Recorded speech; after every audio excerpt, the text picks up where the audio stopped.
नमस्कार दर्शक मित्रों, एस्ट्रो कॉर्नर चैनल में आप सबका स्वागत है। बहुत दिनों के बाद वीडियो बना रहा हूं मैं,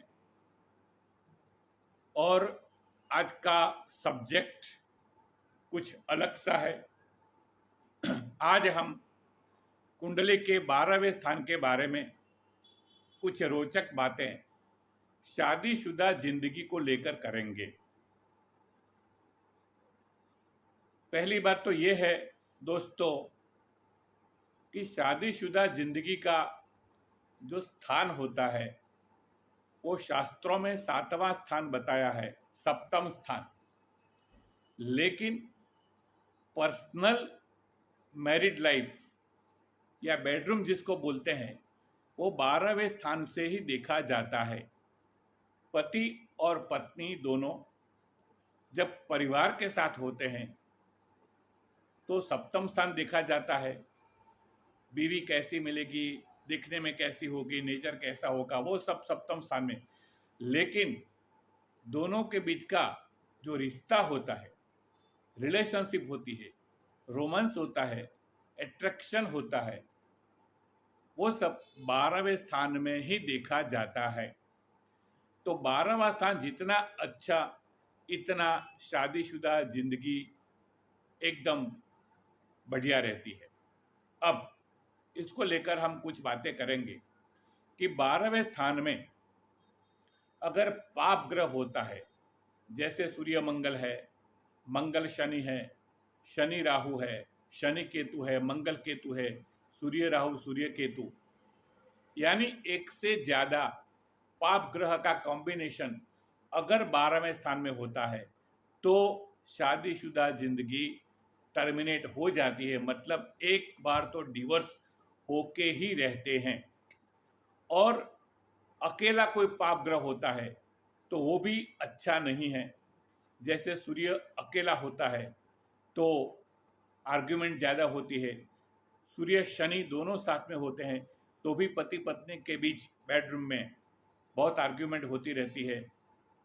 सूर्य मंगल में झगड़ा होता है। अकेला मंगल होता है तो वो भी बहुत झगड़ा पति पत्नी के बीच में होते ही रहते हैं बेडरूम में।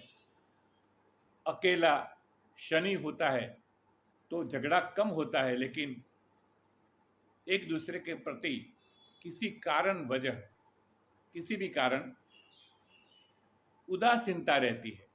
पति को पत्नी में इंटरेस्ट नहीं रहता या पत्नी को पति के प्रति, तो ये एक उदासीनता देखी गई है। राहु होता है तो झगड़ा होता है, केतु होता है तो उदासीनता होती है। तो हर ग्रहों का एक अलग सा व्यक्तित्व होता है, एक कैरेक्टर होता है, और ग्रहों के हिसाब से, नेचर के हिसाब से पति पत्नी के बीच का रिश्ता होता है। जैसे मैंने बताया कि मंगल का झगड़े के साथ संबंध है तो पति पत्नी के बीच में झगड़ा होता है। अगर शनि है तो उदासीनता होती है, केतु है तो उदासीनता होती है। 1-2 साल के बाद पति को पत्नी में इंटरेस्ट नहीं रहता तो अकेला ही साथ में सोते हैं, लेकिन एक दूसरे के प्रति कोई बातचीत नहीं होती। तो ये सब बातें पाप ग्रहों की होती है। लेकिन अगर 12वें स्थान में शुभ ग्रह होता है, जैसे चंद्र अकेला है, जैसे बुध अकेला है, जैसे गुरु अकेला है, जैसे शुक्र अकेला है, तो दाम्पत्य जीवन बहुत ही रोमांचक, बढ़िया, कैरिंग, लविंग बन जाता है। यानी पति हो या पत्नी हो, एक दूसरे की बहुत केयर करते हैं अगर 12वें स्थान में अकेले शुभ ग्रह बैठे हो तो। याद रखें। लेकिन यहाँ जो बात मैं कहने जा रहा हूं वो बहुत इंपॉर्टेंट है। अगर 12वें स्थान में कोई भी ग्रह ना हो, कोई भी ग्रह देखता भी ना हो, तो दाम्पत्य जीवन बहुत ही अच्छा जाता है। 12वें स्थान में कोई भी ग्रह ना हो या 12वें स्थान के ऊपर कोई भी ग्रह की दृष्टि भी ना हो तो 12वें तो शादीशुदा जिंदगी बहुत बढ़िया जाती है। अगर अकेला शुभ ग्रह रहता है तो भी शादीशुदा जिंदगी बहुत अच्छी जाती है। लेकिन प्रॉब्लम ये है कि अगर 12वें स्थान में अकेला चंद्र है, अकेला गुरु है, अकेला बुध है, अकेला शुक्र है, तो बुढ़ापे में पति या पत्नी साथ में नहीं होते। याद रखे, बहुत कुंडलियों में ये रिसर्च मैंने किया, पाया, और ये नियम मैंने बना लिया कि अगर अकेला शुभ ग्रह 12वें स्थान में होता है, चाहे गुरु हो, चाहे शुक्र अकेला हो, चाहे चंद्र हो, तो बुढ़ापे में पति और पत्नी का साथ नहीं होता। और मेरे हिसाब से तो 5 साल से भी ज़्यादा अंतराल होता है, यानी पति गुजर जाने के बाद 6-7 साल के बाद पत्नी का देहांत हो सकता है, या 10 साल के बाद भी हो सकता है, या पत्नी पहले गुजर जाती है 7 साल से भी ज़्यादा समय के पहले, यानी उसके खुद के डेथ के 6-7 साल से भी ज़्यादा समय के लिए पत्नी चल बसती है। तो 12वें स्थान में मैंने खास गुरु को, शुक्र को, बुध को, चंद्र को अकेला देखा है। यानी 12वें स्थान में अगर शुभ ग्रह अकेला है तो बुढ़ापे में पति या पत्नी का साथ नहीं होता। 12वें स्थान में अगर पाप ग्रह पड़े हो तो बुढ़ापे में पति या पत्नी का साथ नहीं होता, लेकिन सेपरेशन या डिवोर्स के हिसाब से, डेथ के हिसाब से नहीं।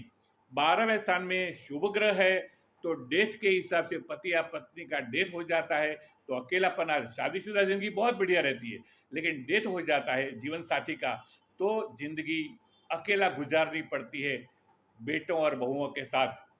तो अकेला शुभ ग्रह होता है तब, और अकेले पाप ग्रह होते हैं तो सेपरेशन, डिवोर्स के हिसाब से जिंदगी के पिछले जो बाकी के साल 8-10 साल होते हैं वो पति या पत्नी के बिना अकेले गुजारने पड़ते हैं। तो दोस्तों, एक बहुत ही अच्छा सब्जेक्ट था, बहुत दिनों से सोचता था कि एक बढ़िया सा यूट्यूब में वीडियो बना दूं आपके लिए। तो ये नियम बहुत याद रखने जैसा है। फिर से रिपीट करता हूं कि अगर पाप ग्रह का कॉम्बिनेशन है तो सेपरेशन, डिवोर्स कन्फर्म। अकेला पाप ग्रह होता है तो पति पत्नी में झगड़े या तो उदासीनता होती है। अकेले शुभ ग्रह होते हैं, शादीशुदा जिंदगी अच्छी होती है। कोई ग्रह नहीं होता, शादीशुदा जिंदगी अच्छी होती है। लेकिन अकेला शुभ ग्रह होता है तो शादीशुदा जिंदगी अच्छी होने के बावजूद पति या पत्नी बुढ़ापे में साथ छोड़ देते हैं डेथ की वजह से। मतलब उनका पहले चल बसना होता है और बाकी के 8-10 साल का जो समय होता है वो अकेले 10 साल भी हो सकता है, 20 साल भी हो सकता है, लेकिन पति या पत्नी सबसे पहले चली जाती है और इंसान अकेला हो जाता है। मेरे हिसाब से ऐसे रिसर्च आपको भी पसंद आएंगे। बहुत दिनों से मेरे क्लाइंट, मेरे दोस्त बोल रहे थे कि बहुत दिनों से आपने कोई वीडियो नहीं बनाए, एक अच्छा सा वीडियो कोई नए रिसर्च के ऊपर बना दो। तो दोस्तों, आज पहली बार फिर से बहुत दिनों के बाद बना रहा हूँ। आपको भी ये रिसर्च पसंद आएगा। आप अपने दोस्तों में भी यह नियम देख लीजिएगा, आपको पता चल जाएगा कि कोई भी नियम मैं ऐसे नहीं बोलता, बहुत अनुभव के बाद ही ऐसे नियम में आपको बता रहा हूँ। नमस्कार।